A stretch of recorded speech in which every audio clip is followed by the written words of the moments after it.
দেখো আগের দিন হচ্ছে আমরা তড়িৎ আধান হচ্ছে পুরোটা হচ্ছে আমরা আলোচনা করে নিয়েছিলাম। তড়িৎ আধান মূলত কত প্রকারের হয়েছিল? দু প্রকারের। একটা ছিল ধনাত্মক তড়িৎ আধান আর একটা ছিল হচ্ছে ঋণাত্মক তড়িৎ আধান। তো আজকে হচ্ছে আমরা তড়িৎ নিয়ে আলোচনা করব। তড়িৎ আধানের পরে হচ্ছে তড়িৎ। তাহলে স্যার তড়িৎটা কখন উৎপন্ন হয়? যখন কোনো পরিবাহীর মধ্য দিয়ে আধানের প্রবাহ চলে, অর্থাৎ আধান যখন কোনো পরিবাহীর মধ্য দিয়ে গতিশীল হয় তখনই হচ্ছে একমাত্র তড়িৎ উৎপন্ন হয়। বোঝা গেল? তখন একমাত্র কি উৎপন্ন হয়? তড়িৎ। অর্থাৎ আধান গতিশীল হলে কি উৎপন্ন হয়? তড়িৎ উৎপন্ন হয়। এবার হচ্ছে এই তড়িৎ আবার হচ্ছে দুই প্রকার। একটা হচ্ছে স্থির তড়িৎ বা যাকে বলা হচ্ছে স্ট্যাটিক ইলেকট্রিসিটি, আর হচ্ছে চল তড়িৎ বা যাকে বলা হচ্ছে কারেন্ট ইলেকট্রিসিটি। তড়িৎ স্যার দু প্রকার হলো, স্থির তড়িৎ আর আছে চল তড়িৎ। এবারে স্যার স্থির তড়িৎ কি? তার নাম আছে স্থির, মানে হচ্ছে যে তড়িৎ তার উৎপত্তি স্থলেই স্থির থাকে, অর্থাৎ যাকে কোনো পরিবাহী তারের সাহায্যে এক স্থান থেকে অন্য স্থানে স্থানান্তর করা যায় না। মানে স্যার এই তড়িৎটা যেখানে উৎপন্ন হয় তার উৎপত্তি স্থলে স্থির থাকে, একে হচ্ছে এক স্থান থেকে অপর স্থানে হচ্ছে কোনো স্থানান্তর করা যায় না। বোঝা গেল? একে আমরা কি বলবো? স্থির তড়িৎ। স্থির তড়িৎ মানে স্যার কি থাকবে? স্থির থাকবে, এক স্থান থেকে অন্য স্থানে যাবে না। আর চল তড়িৎ কি? না যে তড়িৎটাকে হচ্ছে আমরা পরিবাহী তারের সাহায্যে এক স্থান থেকে অন্য স্থানে কি করতে পারি? স্থানান্তর করতে পারি। আমাদের এই যে রুমের যে লাইটটা জ্বলছে, তো রুমের লাইটের যে তড়িৎটা ধরো বোর্ড থেকে লাইটে আসছে, তো এই তড়িৎটা অবশ্যই কি তড়িৎ? স্থির তড়িৎ না চল তড়িৎ? চল তড়িৎ। কারণ এই কি বোর্ড থেকে তড়িৎটা হচ্ছে আবার লাইট বা ফ্যানে আসছে, তাহলে এই তড়িৎটাকে হচ্ছে আমরা এক স্থান থেকে অন্য স্থানে স্থানান্তর করতে পারছি, তাই একে কি বলা হয়? চল তড়িৎ। আর স্থির তড়িৎ, স্যার স্থির তড়িৎ যেখানে উৎপন্ন হয় শুধুমাত্র সেইখানেই স্থির থাকে, তার উৎপত্তি স্থলে স্থির থাকে, একে হচ্ছে এক স্থান থেকে অন্য স্থানে হচ্ছে স্থানান্তর করা যায়। বোঝা গেল? এবারে হচ্ছে আমরা পুরো আজকে স্থির তড়িৎ সম্বন্ধে আলোচনা করব। তো স্থির তড়িৎ স্যার কখন উৎপন্ন হয়? যখন হচ্ছে দুটো বস্তুর মধ্যে ঘর্ষণ বাধে বা সংঘর্ষ হয় তখনই কেবলমাত্র স্থির তড়িৎ উৎপন্ন হয়। স্যার কখন উৎপন্ন হয়? না যখন হচ্ছে দুটি বস্তুর মধ্যে ঘর্ষণের ফলে হচ্ছে কি উৎপন্ন হয়? স্থির তড়িৎ উৎপন্ন হয়। দুটি বস্তুর মধ্যে ঘর্ষণের ফলে কি উৎপন্ন হয়? স্থির তড়িৎ উৎপন্ন হয়। এই জন্য স্থির তড়িতের অপর নাম হচ্ছে ঘর্ষণ তড়িৎ। এর অপর নাম কি? ঘর্ষণ তড়িৎ। তাহলে স্থির তড়িতের অপর নাম ঘর্ষণ তড়িৎ কেন? না দুটো বস্তুর মধ্যে ঘর্ষণের ফলেই স্থির তড়িৎ উৎপন্ন হয়, তাই স্থির তড়িতের অপর নাম কি তড়িৎ? ঘর্ষণ তড়িৎ।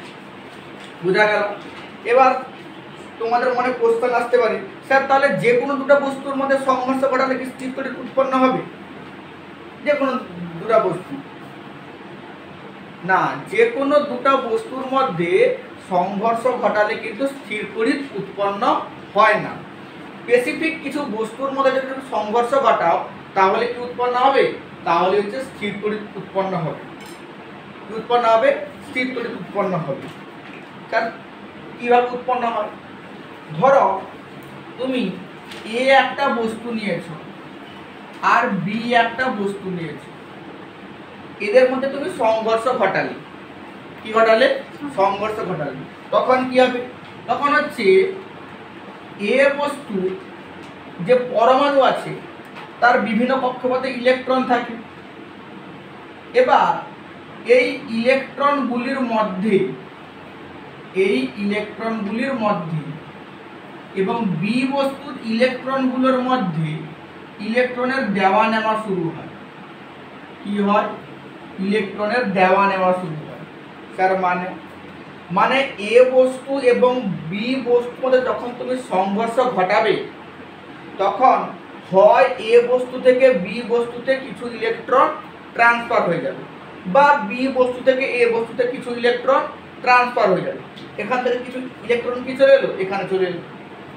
ধরো তোমার বি বস্তু থেকে কিছু ইলেকট্রন কি চলে এলো, এ বস্তুতে চলে এলো।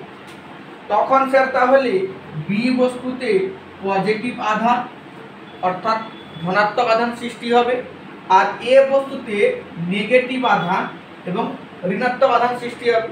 তো এর ফলে দুইটা বস্তুতে দুটা বিপরীত প্রকৃতির আধান সৃষ্টি হলো। এর ফলে কি করবে, এরা পরস্পরকে হচ্ছে আকর্ষণ করবে এবং স্থির তড়িৎ উৎপন্ন করবে। বোঝা গেল? অর্থাৎ দুটো বস্তুর মধ্যে সংঘর্ষ ঘটলে একটা বস্তুর পরমাণুর বাইরের কক্ষ থেকে কিছু সংখ্যক ইলেকট্রন অপর বস্তুর পরমাণুর বাইরের কক্ষে প্রবেশ করে। এরপরে এ একটা আধানের সৃষ্টি হবে, এ একটা আধানের সৃষ্টি হবে। তো দুই বিপরীত প্রকৃতির আধান সৃষ্টি হওয়ার ফলে কি হবে, একে অপরকে হচ্ছে আকর্ষণ করবে এবং এর ফলে কি উৎপন্ন হবে, স্থির তড়িৎ উৎপন্ন হবে। বুঝা গেল? এবারে মূল বিষয়টা হচ্ছে স্যার, তাহলে স্যার যে কোনো বস্তুর সঙ্গে কি যে কোনো বস্তুর সংঘর্ষ ঘটালে স্থির তড়িৎ উৎপন্ন হয় না। যে কোনো বস্তুর সঙ্গে যে কোনো বস্তুর সংঘর্ষ ঘটালে স্থির তড়িৎ উৎপন্ন হয় না। স্পেসিফিক কিছু বস্তুর সঙ্গে স্পেসিফিক কিছু বস্তুর সংঘর্ষ ঘটালে তবেই কি উৎপন্ন হয়, স্থির তড়িৎ উৎপন্ন হয়। এবং দুটো বস্তুর মধ্যে সংঘর্ষ ঘটালে একটা বস্তুতে পজিটিভ আধান আর একটা বস্তুতে কি সৃষ্টি হয়, নেগেটিভ আধান। এবার স্যার আমি বুঝবো কিভাবে কোন বস্তুতে পজিটিভ আধান সৃষ্টি হবে আর কোন বস্তুতে নেগেটিভ আধান সৃষ্টি হবে, তা বুঝবো কিভাবে? বুঝা গেল? এটা গভীর কোশ্চেন। তো কোন বস্তুতে পজিটিভ আধান সৃষ্টি হবে আর কোন বস্তুতে নেগেটিভ আধান সৃষ্টি হবে তা জানার একমাত্র সহজ উপায় হচ্ছে স্থির তড়িৎ শ্রেণী। একদম সহজ উপায় কি, স্থির তড়িৎ শ্রেণী। তাহলে স্থির তড়িৎ শ্রেণী কি না, দুটি বস্তুর মধ্যে সংঘর্ষ ঘটালে কোন বস্তুতে ধনাত্মক আধান সৃষ্টি হবে এবং কোন বস্তুতে ঋণাত্মক আধান সৃষ্টি হবে তা আমরা জানতে পারবো এই স্থির তড়িৎ শ্রেণী থেকে। বোঝা গেল? স্যার কিভাবে জানতে পারবো? এই স্থির তড়িৎ শ্রেণীতে কতগুলো বস্তুর নাম পরপর পরপর লেখা আছে। কি লেখা আছে? পরপর লেখা আছে স্যার। যেমন যেমন এরকম লেখা আছে পশম, কাঁচ, কাগজ, রেশম, কাঠ, তারপর ধর মানব দেহ। এরকম পরপর কি লেখা আছে, কতগুলো বস্তুর নাম লেখা আছে। হয়েছে? তারপর ধর এখানে ধাতু, এবোনাইট, এটা এর পরে হবে, আমি এদিকে লিখছি। ধাতু, এবোনাইট, গালা, এম্বার, রজন, সেলুলয়েড। এম্বার, রজন, সেলুলয়েড। এটা ধরো 1 2 3 4 5 6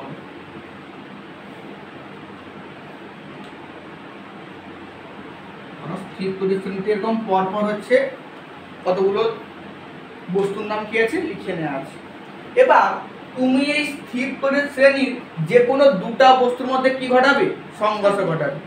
স্যার আমি কাঁচের সঙ্গে এই স্যার অ্যাম্বারের সংঘর্ষ ঘটাবো। কাঁচ আর অ্যাম্বার এর মধ্যে কি করব, সংঘর্ষ ঘটাবো। তাহলে স্যার কোথায় কোন আধান সৃষ্টি হবে? বলছে যে এই স্থির তড়িৎ শ্রেণীতে যে বস্তুটি উপরে আছে সেখানে সৃষ্টি হবে ধনাত্মক আধান। উপরে মানে হচ্ছে যার র্যাঙ্কটা কম, আর যে বস্তুটা নিচে আছে যার র্যাঙ্কটা বেশি সে সৃষ্টি হবে কি, ঋণাত্মক আধান। তাহলে কাঁচ এবং অ্যাম্বার এর মধ্যে সংঘর্ষ ঘটায়, তাহলে কাঁচে কি সৃষ্টি হবে, যে বস্তু উপরে আছে কি বলা হলো ধনাত্মক, তাহলে কাঁচে সৃষ্টি হবে হচ্ছে পজিটিভ আধান ধনাত্মক, আর অ্যাম্বারে কি সৃষ্টি হবে, অ্যাম্বারে সৃষ্টি হবে হচ্ছে ঋণাত্মক আধান। বুঝা গেল? ধরো অ্যাম্বার আর সেলুলয়েড দিয়ে ঘর্ষণ করা হলো, তাহলে অ্যাম্বারে কি সৃষ্টি হবে, অ্যাম্বার ধনাত্মক আধান সৃষ্টি হবে আর সেলুলয়েডে ঋণাত্মক। অর্থাৎ স্থির তড়িৎ শ্রেণীর যে বস্তুটা উপরের দিকে আছে, যার র্যাঙ্ক কম, সেখানে সৃষ্টি হবে ধনাত্মক আধান, যার র্যাঙ্ক বেশি সেখানে কি সৃষ্টি হবে ঋণাত্মক আধান।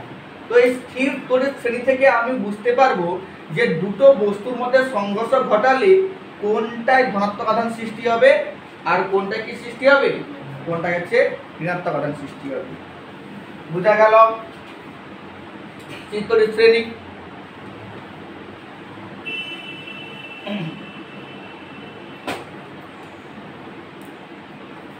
হয়েছে। এরপরে আমরা চলে যাই স্থির তড়িৎ সংক্রান্ত কুলম্বের সূত্র। কার সূত্র? কুলম্বের সূত্র। স্যার কুলম্বের সূত্র কি বলছে? আমরা এখনই কি পড়লাম যে স্যার স্থির তড়িতের ফলে বা দুটো বস্তুর মধ্যে ঘর্ষণের ফলে হচ্ছে স্যার একটাতে পজিটিভ আধান সৃষ্টি হয় আর একটাতে কি সৃষ্টি হয় নেগেটিভ আধান সৃষ্টি হয়। একটাই পজিটিভ একটা নেগেটিভ, এবং এরা এর ফলে পরস্পরকে হচ্ছে আকর্ষণ করে। এবং আমরা আগের ক্লাসে জেনেছি যে স্যার সমজাতীয় আধান হয়, অর্থাৎ পজিটিভ পজিটিভ বা নেগেটিভ নেগেটিভ, তাহলে এরা পরস্পরকে বিকর্ষণ করে। আর যদি বিপরীত আধান হয় অর্থাৎ পজিটিভ নেগেটিভ বা নেগেটিভ পজিটিভ, তাহলে এরা কি করে পরস্পরকে আকর্ষণ করে। তাহলে সমজাতীয় আধান পরস্পরকে বিকর্ষণ করে এবং বিপরীত আধান কি করে পরস্পরকে আকর্ষণ করে, এটা আমরা জেনেছি। কিন্তু এই আকর্ষণ এবং বিকর্ষণ বলের মানটা কত, অর্থাৎ একটা পজিটিভ আধান অপর একটা পজিটিভ আধানকে কত বলে বিকর্ষণ করবে বা একটা পজিটিভ আধান অপর একটা নেগেটিভ আধানকে কত বলে আকর্ষণ করবে, বলের পরিমাণটা কত, সেটা নির্ণয় করেন বিজ্ঞানী চার্লস অগাস্টিন ডি কুলম্ব। ইনি একজন ফরাসি বিজ্ঞানী ছিলেন। 1784 সালে তিনি হচ্ছে দুটি আধান পরস্পরকে কত বলে আকর্ষণ বা বিকর্ষণ করবে সেই সংক্রান্ত তিনি তার বিখ্যাত কুলম্বের সূত্র দেন। তাহলে কুলম্ব মূলত কি কাজ করেন না, দুটো আধান একে অপরকে কত বলে আকর্ষণ করবে বা কত পরিমাণ বলে বিকর্ষণ করবে সেই সংক্রান্ত তিনি কি দেন, একটা সূত্র দেন, যাকে আমরা কি বলবো কুলম্বের সূত্র। কুলম্বের সূত্র কত সালে তিনি এই সূত্রটা দিয়েছিলেন? এই সূত্রটা দিয়েছিলেন 1784 সালে, 1784। তিনি একজন ফরাসি বিজ্ঞানী ছিলেন। বোঝা গেল? তো এই কুলম্বের সূত্র কিন্তু হচ্ছে সমস্ত কিছুতে প্রয়োগ করা যায় না, অর্থাৎ এই সূত্র প্রয়োগের কিছু শর্ত আছে যে এই শর্ততে হচ্ছে এই সূত্র প্রয়োগ করা যায়। তো প্রথমে আমরা জেনে নেই যে এই কুলম্বের সূত্রের কি কি শর্ত আছে, অর্থাৎ কোন কোন শর্তে আমরা কুলম্বের সূত্রটাকে প্রয়োগ করতে পারব। বোঝা গেল? স্যার তাহলে কোন কোন শর্তে? এক নম্বর হচ্ছে যদি আধান দুটি বিন্দু হয়, অর্থাৎ বিন্দু আধানের ক্ষেত্রে এই সূত্রটা প্রযোজ্য হবে। কার ক্ষেত্রে? বিন্দু আধানের ক্ষেত্রে, মানে খুব ক্ষুদ্র আধান, বিন্দু আধানের ক্ষেত্রে হচ্ছে কুলম্বের সূত্র হচ্ছে প্রযোজ্য হবে। বোঝা গেল? 2 নম্বর কি, স্থির তড়িৎ আধানের ক্ষেত্রে প্রযোজ্য হবে, গতিশীল হলে হবে না। স্থির তড়িৎ আধানের ক্ষেত্রে এই সূত্র প্রযোজ্য, গতিশীল আধানের ক্ষেত্রে এই সূত্র প্রযোজ্য নয়। বোঝা গেল? গতিশীল তড়িৎ আধানের ক্ষেত্রে এই সূত্র কিন্তু প্রযোজ্য নয়। অর্থাৎ স্থির তড়িৎ আধানের ক্ষেত্রে এই সূত্র প্রযোজ্য। যে আধানটা স্থির আছে, আধান যদি গতিশীল হয় তাহলে এই সূত্র প্রয়োগ করা যাবে। আর একটা হচ্ছে যদি দুটি আধানের মধ্যবর্তী দূরত্ব, কি বলা আছে, দুটি আধানের মধ্যবর্তী দূরত্ব যদি নিউক্লিয় দূরত্বের থেকে বেশি হয়। তার নিউক্লিয় দূরত্ব মানে মধ্যবর্তী দূরত্ব নিউক্লিয় দূরত্বের থেকে বেশি হয়।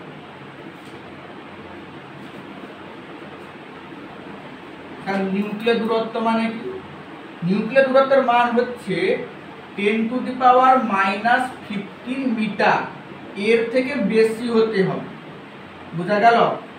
দুটো বিন্দু আধানের মধ্যবর্তী দূরত্ব যদি 10⁻⁻15 মিটার এর থেকে বেশি হয় তবেই হচ্ছে আমরা কুলম্বের সূত্র প্রয়োগ করতে পারবো। তাহলে শর্ত কি হলো স্যার? বিন্দু আধানের ক্ষেত্রে প্রযোজ্য হবে, আধানগুলো যেন হচ্ছে বিন্দু হয়। বুঝা গেল? 2 নম্বর কি? স্থির তড়িৎ আধানের ক্ষেত্রে এ প্রযোজ্য হবে। তড়িৎ আধান যদি গতিশীল হয় তাহলে হচ্ছে এটা কিন্তু প্রযোজ্য হবে না। আর 3 নম্বর কি বলা হলো? এদের মধ্যবর্তী দূরত্ব, কার মধ্যবর্তী দূরত্ব? দুটো যে আধান থাকলো এই দুটো আধানের মধ্যবর্তী দূরত্ব অবশ্যই 10⁻⁻15 মিটার, এর থেকে কি হতে হবে? এর থেকে হচ্ছে বেশি হতে হবে। বোঝা গেল? তাহলে এগুলো হলো কুলম্বের সূত্রের শর্ত। এবারে আমরা চলে যাই পুরোপুরি কুলম্বের মেন সূত্রের বিবৃতি। তো কুলম্বের সূত্র কি বলছে? বলছে দুটি বিন্দু আধান, একটার মান হচ্ছে Q1 আর এটার মান কত? এটার মান হচ্ছে Q। বলছে এই দুটি বিন্দু আধানের মধ্যে আকর্ষণ বা বিকর্ষণ বল ক্রিয়া করবে। তার আকর্ষণ বল ক্রিয়া করবে যদি A প্লাস A মাইনাস হয় আর যদি A মাইনাস A প্লাস হয় তবে কি হবে? আকর্ষণ বল ক্রিয়া করবে। আর যদি স্যার উভয় প্লাস হয় বা উভয় মাইনাস হয় তাহলে কি বল ক্রিয়া করবে? বিকর্ষণ বল। তো আমি কোনটা প্লাস কোনটা মাইনাস জানি না, তাই বলছি যে এই Q1 এবং Q2 আধানের মধ্যে আকর্ষণ বা বিকর্ষণ বল ক্রিয়া করবে। এবং বলছে যে এই বলটার মান হচ্ছে F। এই বলটার মান কত? এই বলটার মান হচ্ছে F। বলছে এই বলটার মান কিসের উপর নির্ভর করবে? প্রথম কুলম্ব বলছে যে এই যে ক্রিয়াশীল আকর্ষণ বা বিকর্ষণ বল আধানদ্বয়ের মানের গুণফলের সমানুপাতিক, মানে F সমানুপাতিক Q1 গুণিতক Q2। অর্থাৎ যখন হচ্ছে এদের মধ্যবর্তী দূরত্ব rটা হচ্ছে ধ্রুবক, অর্থাৎ rটা একই থাকলে Q1 এবং Q2 এর মধ্যে যে আকর্ষণ বল সেটা হচ্ছে এদের মানের গুণফলের সঙ্গে কি হবে? সমানুপাতিক। আর যখন স্যার Q1 এবং Q2 এর মানটা ধ্রুবক থাকবে তখন F সমানুপাতিক 1/r²। যখন Q1 এবং Q2 ধ্রুবক মানে কি? মানে হচ্ছে এদের মধ্যবর্তী আকর্ষণ বল, এদের যে মধ্যবর্তী দূরত্ব তার বর্গের ব্যস্তানুপাতিক। দেখো স্কয়ার আছে মানে বর্গ, আর যেহেতু 1 লেখা আছে তার হরে লেখা আছে তাই ব্যস্তানুপাতিক। হরে থাকলে কি হয়? ব্যস্তানুপাতিক। কুলম্ব কি বলছে? দুটি বিন্দু আধানের মধ্যে ক্রিয়াশীল আকর্ষণ বা বিকর্ষণ বল আধানদ্বয়ের মানের গুণফলের সমানুপাতিক এবং মধ্যবর্তী দূরত্বের বর্গের ব্যস্তানুপাতিক। অর্থাৎ F সমানুপাতিক Q1 × Q2। Q1 হচ্ছে এর আধানের মান, Q2 হচ্ছে এর আধানের মান। যখন হচ্ছে r ধ্রুবক আর F সমানুপাতিক 1/r², তখন হচ্ছে Q1 এবং Q2 ধ্রুবক। বোঝা গেল? এবার বলছে যে এই বল কাজ করে হচ্ছে আধানদ্বয়ের সংযোগী সরল রেখা বরাবর। বোঝা গেল? এই বলটা কিভাবে কাজ করে? আধানদ্বয়ের সংযোগী সরল রেখা বরাবর হচ্ছে এই বলটা হচ্ছে ক্রিয়া করে। বোঝা গেল? তাহলে এই বল কোথায় ক্রিয়া করে? আধানদ্বয়ের সংযোগী সরল রেখা বরাবর। এবং যেটা মূল বিষয় হচ্ছে এই বলের মান নির্ভর করবে এই আধান দুটি কোন মাধ্যমে আছে। মানে স্যার, মানে এই আধান দুটি বায়ুতে আছে না কোনো তেলের মধ্যে আছে না কোনো জলের মধ্যে আছে, কার মধ্যে আছে, অর্থাৎ কোন মাধ্যমে এই আধান দুটি আছে তার উপর কিন্তু নির্ভর করবে এই আকর্ষণ বা বিকর্ষণ বলের মান। তাহলে আর এক্সট্রা আমি কি জানলাম না এই আকর্ষণ এবং বিকর্ষণ বলটা এটা ক্রিয়া করবে কোন বরাবর? আধানদ্বয়ের সংযোগী সরল রেখা বরাবর হচ্ছে ক্রিয়া করবে। আর এর মান কিসের উপর নির্ভর করবে? এই দুটি আধান কোন মাধ্যমে আছে সেই মাধ্যমের উপর হচ্ছে এই বলের মান কিন্তু নির্ভর করবে। তাহলে আমরা কি এই কুলম্বের সূত্রটাকে সার্বজনীন বলতে পারবো না? সব জায়গায় কি এই সূত্রটা প্রযোজ্য হবে? সব জায়গায় হবে না।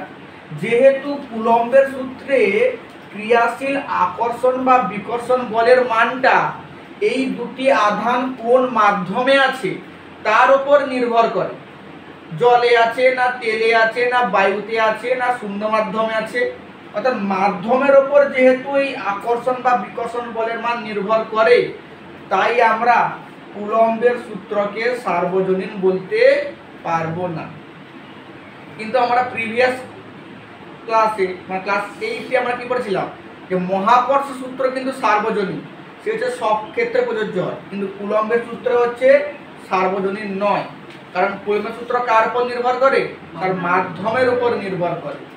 আর এই বল ক্রিয়া করে কি বরাবর? আধান দ্বয়ের সংযোগী সরলরেখা বরাবর। বোঝা গেল? এবার হচ্ছে আমরা এর গাণিতিক রূপটা দেখে নিই। কুলম্বের সূত্রের গাণিতিক রূপ কি হবে? দেখো,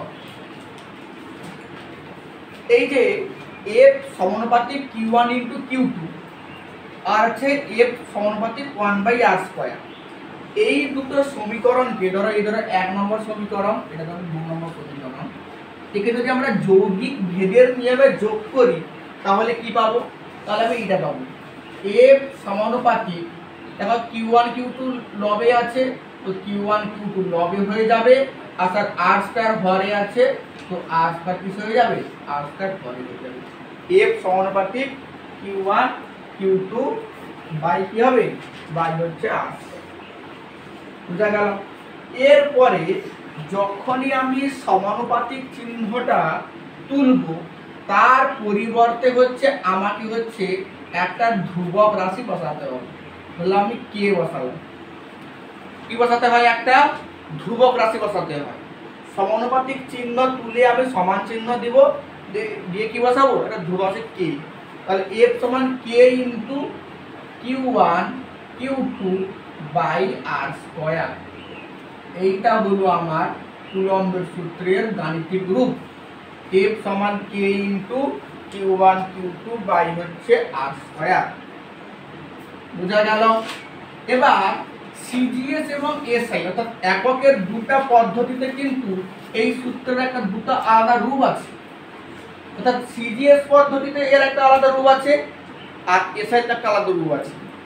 সিজিএস পদ্ধতিতে, তার কোন পদ্ধতিতে? সিজিএস পদ্ধতিতে এই যে ধ্রুবকটা যাকে বলছে সমানুপাতিক ধ্রুবক, এই কে এর মানটা 1 হয়। সিজিএস পদ্ধতিতে কে এর মানটা কি হয়? 1 হয়। তাহলে স্যার F সমান কত হবে? তাহলে 1 লেখার দরকার নেই, তাহলে F সমান শুধুমাত্র Q1 Q2 বাই r² হবে। কারণ কে এর মান আমি কত বসিয়ে দিয়েছি? 1 বসিয়ে দিয়েছি। কিন্তু এসআই পদ্ধতিতে এই যে কে এর মানটা হয় 1/4πε0। এই যে চিহ্নটা লেখা হয়েছে এটাকে কি বলা হয়? এপসাইলন0। কি বলা হয়? এপসাইলন0, 1/4πε0। তাহলে স্যার এসআই তে F সমান কত হবে? তাহলে F সমান হবে 1/4πε0 Q1 Q2 বাই r²।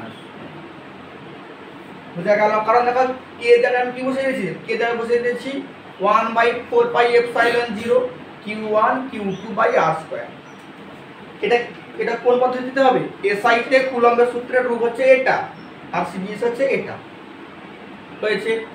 এবার স্যার এইখানে আমরা স্যার 4 সমানতে জানি ধ্রুবক রাশি, পাই তো স্যার জানি Q1 Q2, কিন্তু স্যার এপসাইলন0টা কি? এই যে এপসাইলন0টা কি? এই যে এপসাইলন0 একে বলা হয় শূন্য মাধ্যমের তড়িৎ ভেদ্যতা। একে কি বলা হয়? একে বলা হয় শূন্য মাধ্যমের তড়িৎ ভেদ্যতা। হয়েছে? এর মান আছে, এর মান হচ্ছে মনে রাখবে 8.854 ইন্টু 10⁻⁻12 আর এর এককটা হচ্ছে coulomb square newton inverse metre to the power -2। Sir কুলমটা কি? এই যে কুলম স্কয়ার লিখেছেন আপনি, কুলমটা কি বলা হচ্ছে। তাহলে এপসাইলন 0 এর মানটা কত? 8.854 ইনটু 10⁻⁻12 হয়েছে। এবং এই যে পুরো রাশিটা 1/4 পাই এপসাইলন 0 এর মান কত হয় জানো? এর মান হয় 9 ইন্টু 10⁻9। এই পুরোটার মান newton metre square coulomb to the power -2। দেখো একটা মান পেলাম এপসাইলন 0, শুধুমাত্র এর মানটা 8.854 ইন্টু -12, আর এটা পেলাম এই পুরোটার মান 1/4 পাই এপসাইলন 0 এর মান। তার মান কত পেলাম? 9 ইন্টু 10⁻9। তাহলে স্যার আমরা এই এসআই পদ্ধতিতে এফ সমান কি লিখতে পারি? স্যার এটা 9, এটার পরিবর্তে কি লিখতে পারি? এটার পরিবর্তে 9 into 10⁻9 Q1 Q2 by R square. কারণ এর মান তো কত? স্যার এর মান তো এইটা 9 ইন্টু 10⁻9। তাহলে এর পরিবর্তে আমি এটাতে কি লিখতে পারি? এটাও লিখতে পারি। বুঝা গেল? তাহলে কুলম্বের সূত্রের সিজিএস পদ্ধতিতে গাণিতিক রূপ কোনটা? স্যার F সমান Q1 Q2 into R square. এটা হচ্ছে সিজিএস। এটা কিসে? স্যার এটাও এসআই তে, আর এটা কিসে? এটাও হচ্ছে এসআই। আর কি জানলাম? এপসাইলন 0। স্যার এটা কি? এটা হলো শূন্য মাধ্যমের তড়িৎ ভেদ্যতা। প্রত্যেকটা মাধ্যমের কিন্তু আলাদা হয়। শূন্য মাধ্যমের তড়িৎ ভেদ্যতাকে আমরা প্রকাশ করি এপসাইলন 0 দ্বারা। বুঝা গেল? এর মান কত? 8.854 ইন্টু 10⁻⁻12। আর 1/4 পাই এপসাইলন 0 এর মান কত? 9 into 10⁻9 newton metre square coulomb to the power -2। বুঝা গেল?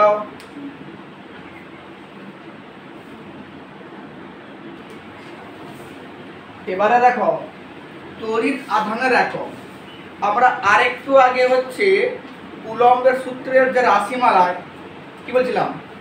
এপসাইলন 0 এর মান বলছিলাম স্যার 8.854 ইনটু 10⁻12 কুলম স্কয়ার বলছিলাম। স্যার যে কুলমটা কি আপনি পরে বলবেন বলছিলেন। তাহলে কুলমটা কি? দেখো তড়িৎ আধানের একক আছে। সিজিএস পদ্ধতিতে তড়িৎ আধানের একক হচ্ছে ESU. ESU sir ESU full form কি? Electrostatic unit. ইএসইউর ফুল ফর্ম কি?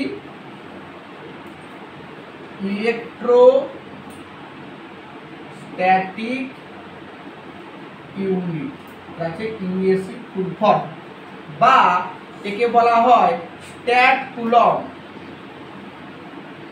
স্ট্যাট কুলম লেখা হয় কিরকম? স্ট্যাট এরকম লেখা হয় STAT স্ট্যাট সি। তাহলে তড়িৎ আধানের সিজিএস একক কি? স্যার ইএসইউ বা স্ট্যাট কুলম। ইএসইউর ফুল ফর্ম কি? Electrostatic unit. আর একটা আছে তড়িৎ আধানের এসআই একক। এসআই একক কি? কুলম। কুলম হচ্ছে তড়িৎ আধানের এসআই একক। এটাকে বড় হাতের সি দ্বারা প্রকাশ করে, ক্যাপিটাল সি।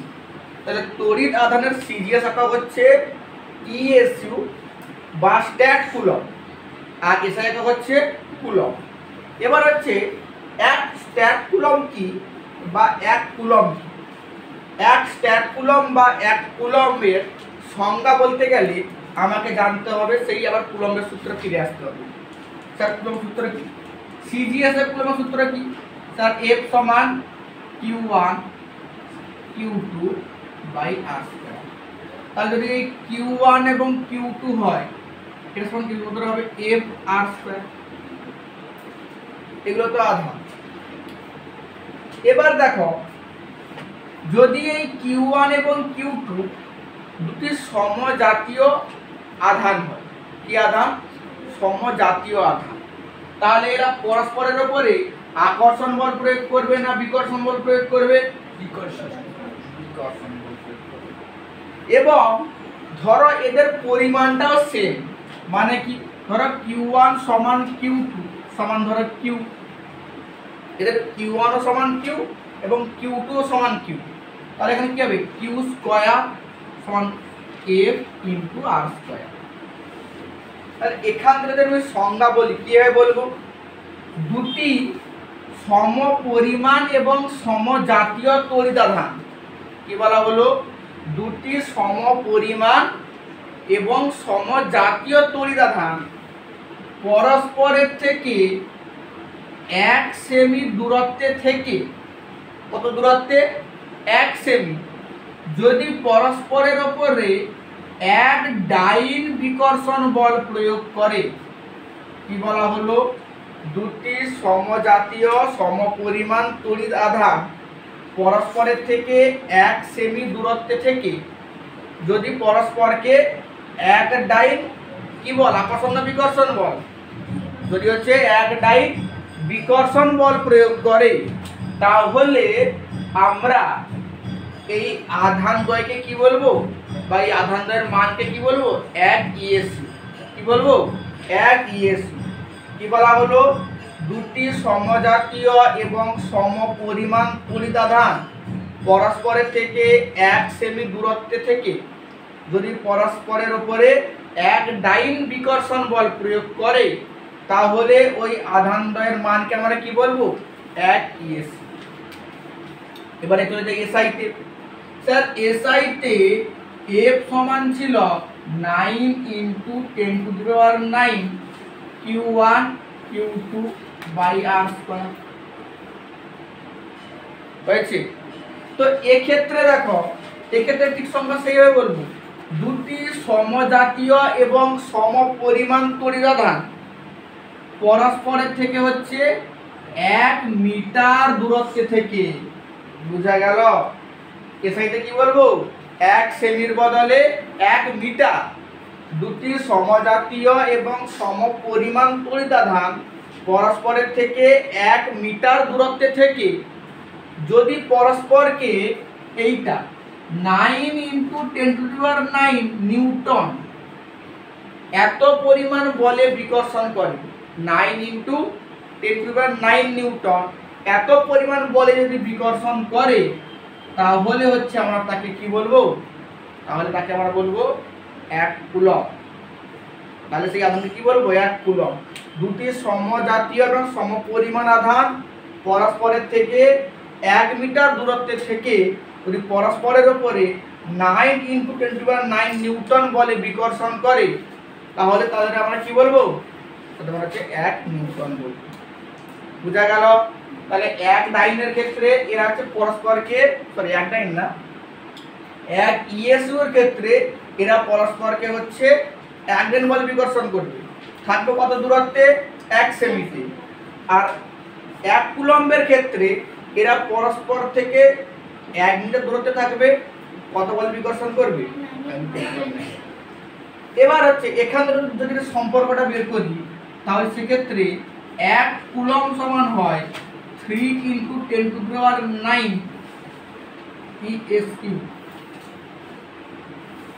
অর্থাৎ আধানের সিজিএস এবং এসআই এর মধ্যে সম্পর্ক কি, 1 কুলম্ব সমান হচ্ছে 3 into 10 to the power 9 ESU. বুঝা গেল, 3 into 10 to the power 9 ESU হয়েছে। তো আজকে এই পর্যন্ত, বাকি কুলম্বের সূত্রের বাকি কিছু প্রয়োগ এবং কিছু গাণিতিক উদাহরণ আমরা পরের ক্লাসে করব।